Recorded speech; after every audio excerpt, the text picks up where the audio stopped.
Well, good morning. We're going to continue on our journey through the letter to the Ephesians by the Apostle Paul. And we come now to the section about children and parents. You have to excuse my voice today. I don't know what's going wrong with it. It's just not working properly, but we'll just see how we go. Let me read to you then from Ephesians chapter 6, verses 1 through to verse 9. Children, obey your parents in the Lord, for this is right. Honour your father and mother, which is the first commandment with a promise, so that it may go well with you and you may enjoy long life on the earth. Fathers, do not exasperate your children. Instead, bring them up in the training and instruction of the Lord. Slaves, obey your earthly masters with respect and fear and with sincerity of heart, just as you would obey Christ. Obey them not only to win their favour when their eye is on you, but as slaves of Christ, doing the will of God from your heart. Serve wholeheartedly, as if you were serving the Lord, not people, because you know that the Lord will reward each one of you for whatever good they do, whether they are slave or free. This is the word of the Lord.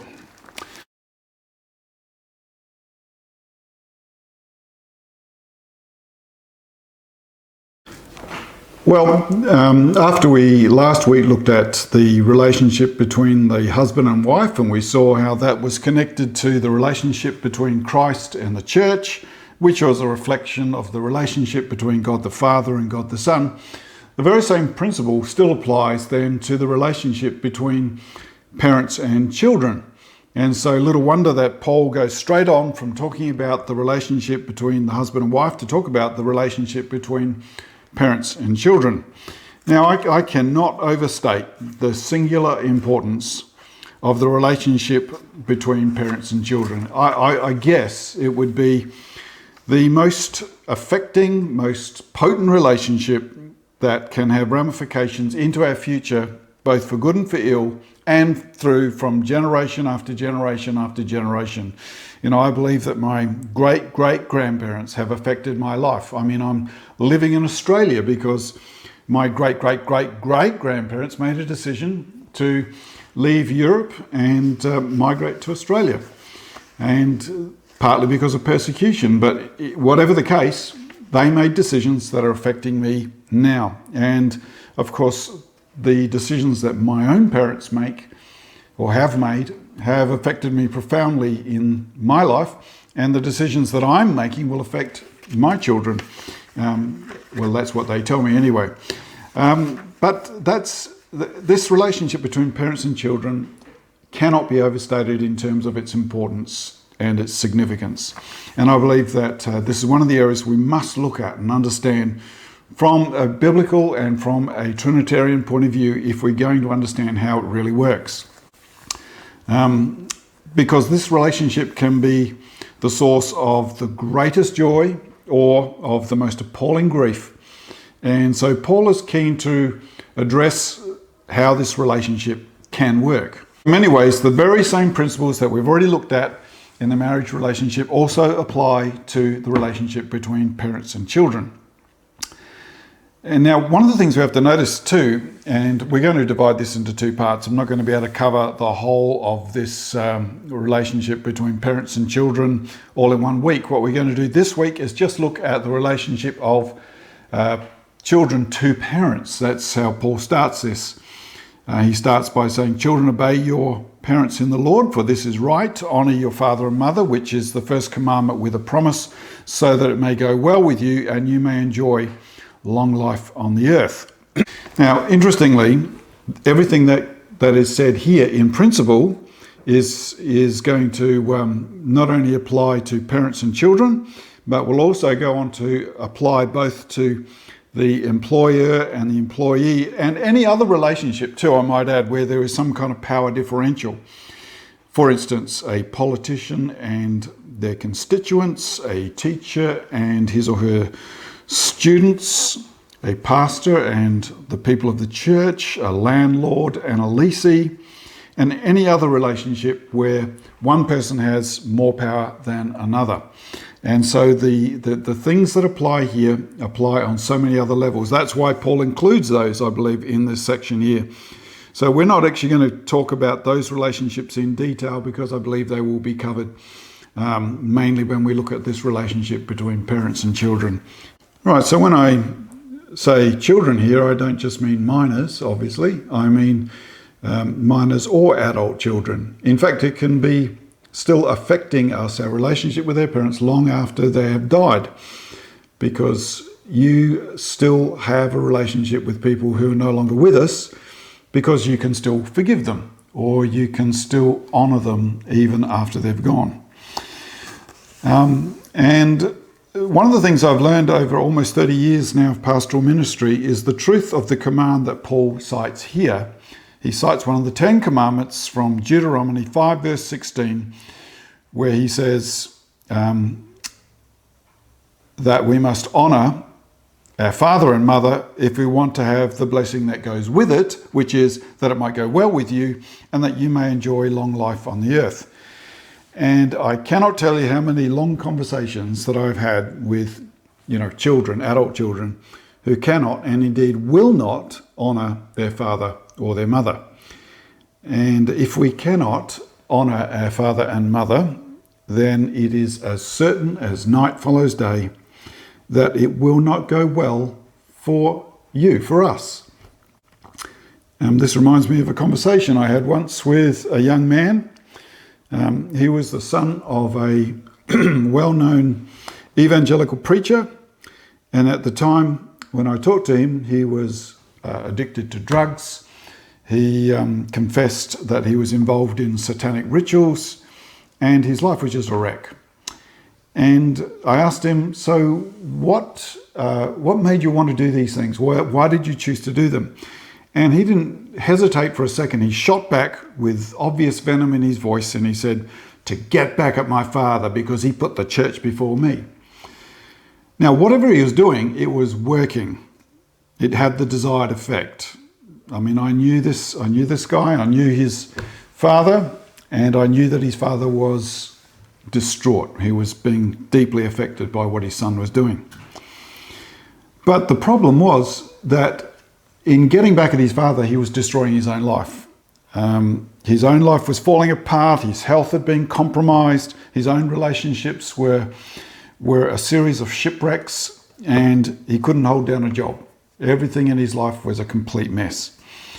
And it just goes to the truth of what the law says, that if we do not honour our father and mother, it will not go well for us.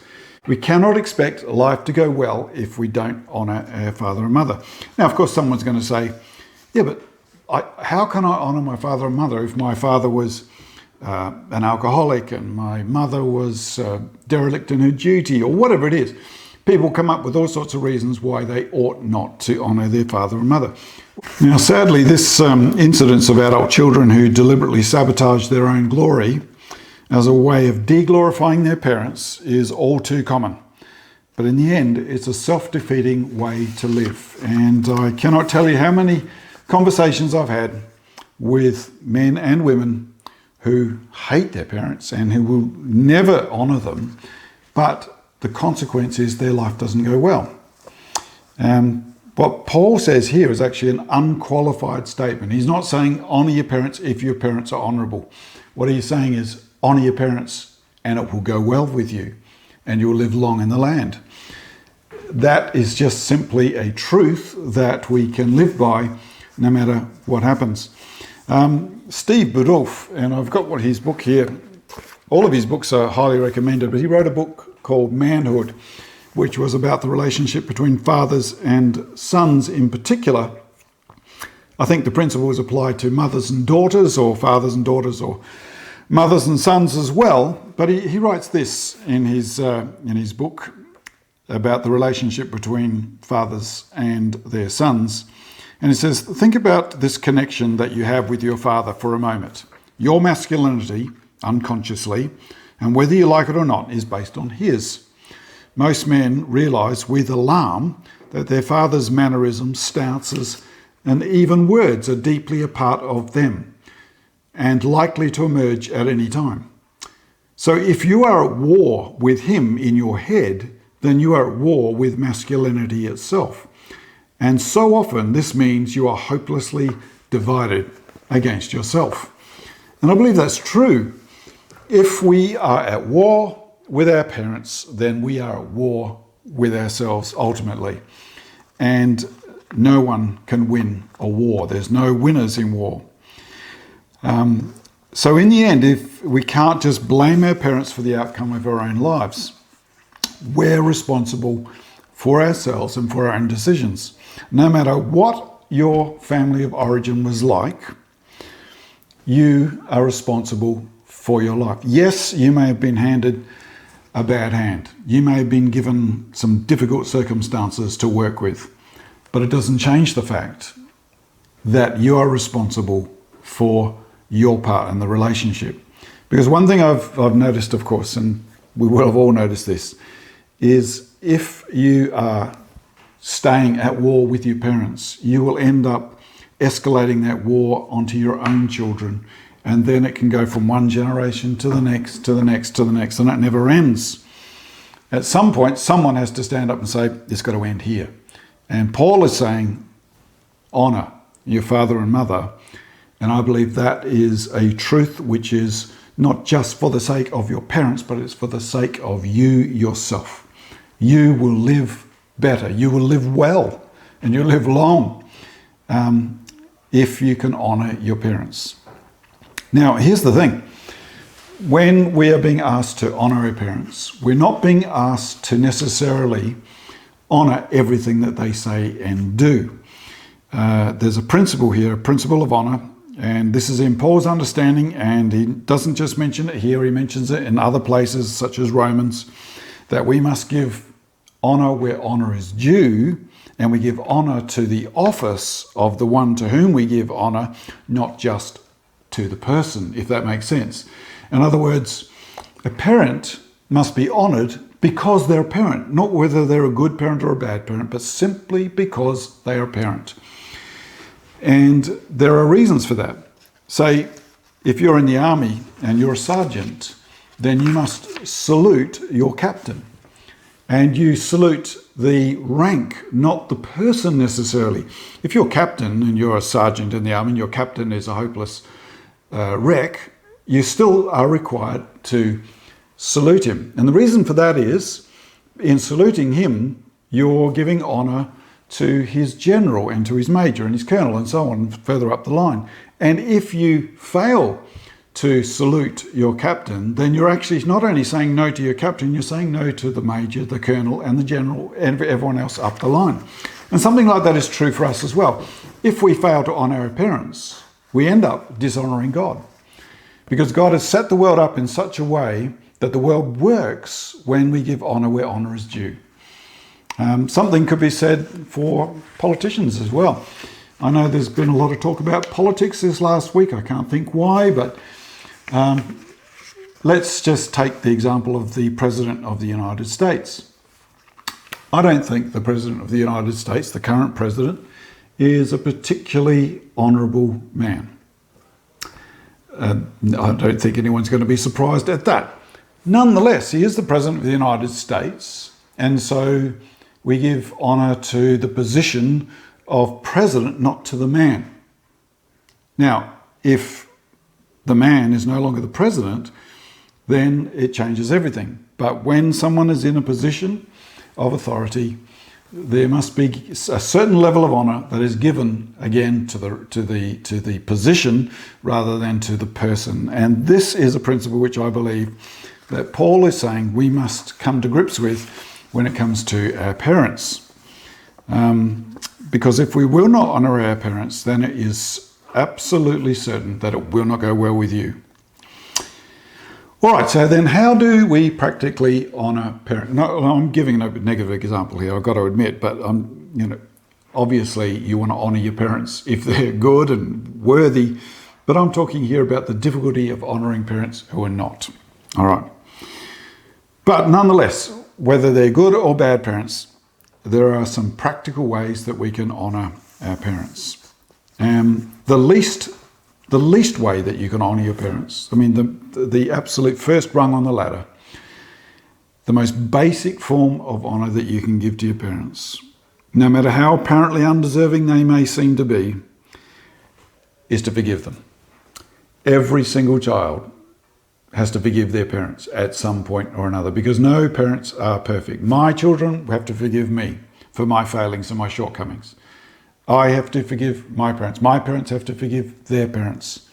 It's just simply a matter of course that we are all imperfect human beings.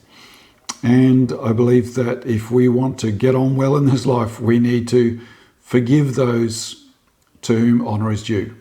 And it is one of the ways we can actually practically show honour. Now, forgiveness doesn't mean that you trust the forgiven person or even agree with them. And sometimes you may not even like them.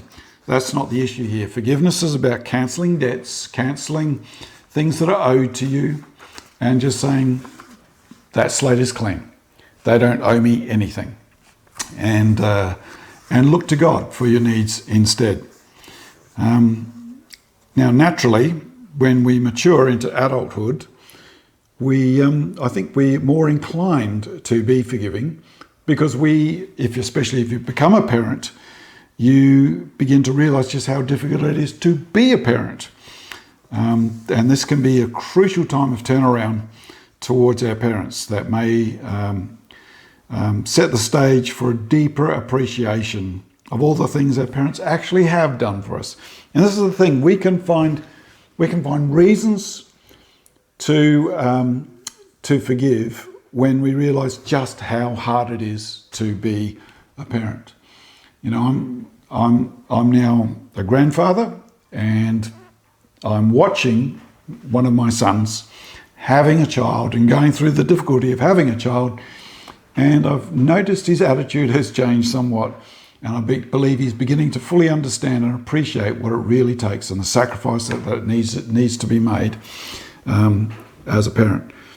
And no matter how imperfect your parents may be, at some level, at some very basic level, we must come to a place where we can simply forgive. For your own sake, as well as for theirs. But you are responsible for your part. You don't have to wait until the other person, the other party, your parents, don't have to come to the party on this. This is for you to do, and then let God sort the rest out. Okay, the second thing we can do is provide gratitude.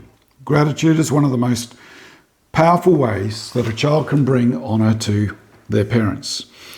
You know, I remember once when my oldest son was very young, and he stored up for a week before doing a punami, and it was like it was a horrendous event.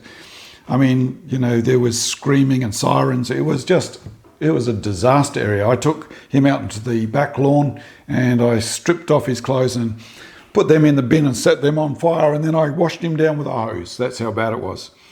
And then halfway through that, I realised, you know, my parents probably did this for me at one point.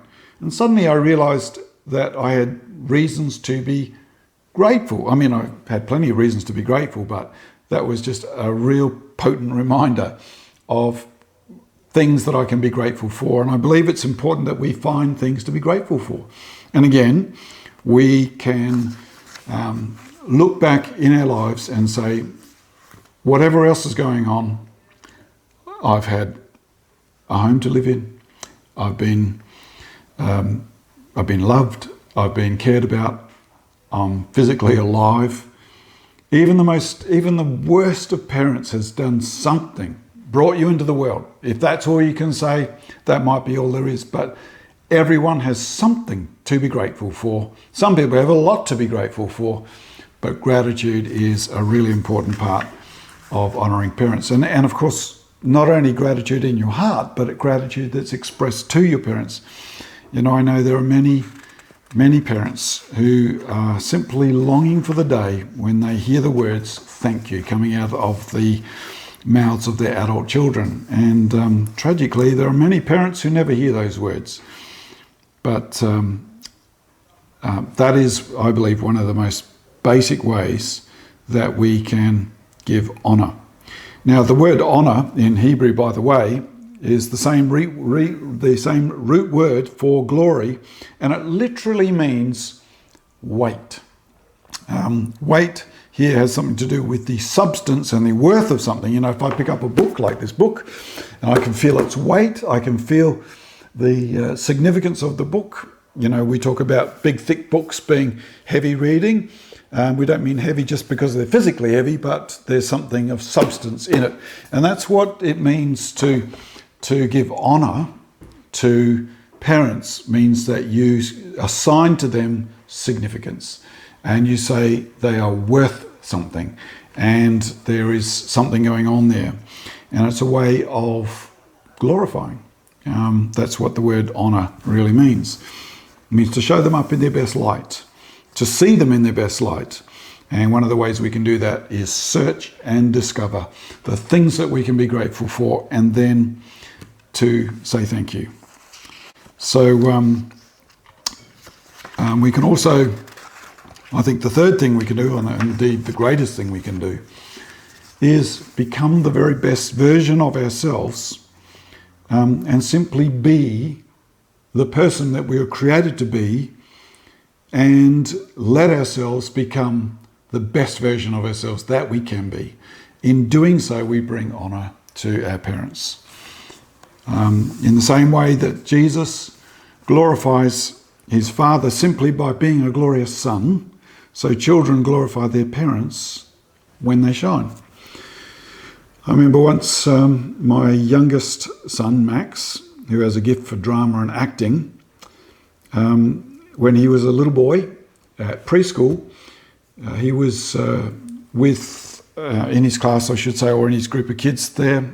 There was one boy who was severely affected by autism, and he couldn't communicate with words, and consequently he was unable to go to the toilet by himself because he couldn't be communicated with, and never was able to get basic potty training when he was a toddler. So he had to wear nappies. Anyway, Max was able, through his ability to act and to express himself in non-verbal ways, was able to show him how to use the toilet, and consequently, this little boy, from that day onwards, was able to use the toilet by himself. And of course, when his parents found out about this, they were overjoyed. Now, the next day, when I took Max into the kindy and I dropped him off, the parents were there, and they came running up to me, and they embraced me like a long lost friend, and poured gratitude on me for something which I didn't even do, simply because my son Max was able to do something which they themselves were unable to do, no one else was able to do, through his gift of acting. And I got glorified because of it. Now, this is what happens to parents when their children do something great. When their children shine, it reflects back on them for good. Also, of course, when they don't shine, it reflects badly on them. But one of the greatest ways we can honour our parents is simply by being the best version of ourselves that we can be, to shine because they've given us a start in life. So there's three ways. One is forgiveness, gratitude, and being the best version of ourselves. They're the three basic ways. Having said all that, even the best parents in the world cannot supply everything we need. We must look past our parents at some point and look to God. He's the one who fulfills the empty places in our soul. And he's the one who brings healing too, where our parents have been less than perfect. And of course, you and I are less than perfect, and the way that we treat our children is going to be less than perfect, and they're going to have to do the same as well. We must get past our parents to look to God. Only God can be God. Our parents cannot take the place of God. And ultimately, for the human soul to be healed, we must find that in the presence of God himself, in the unending, perfect love of God. And in that place, we are set free. Free to give honour where honour is due. Amen.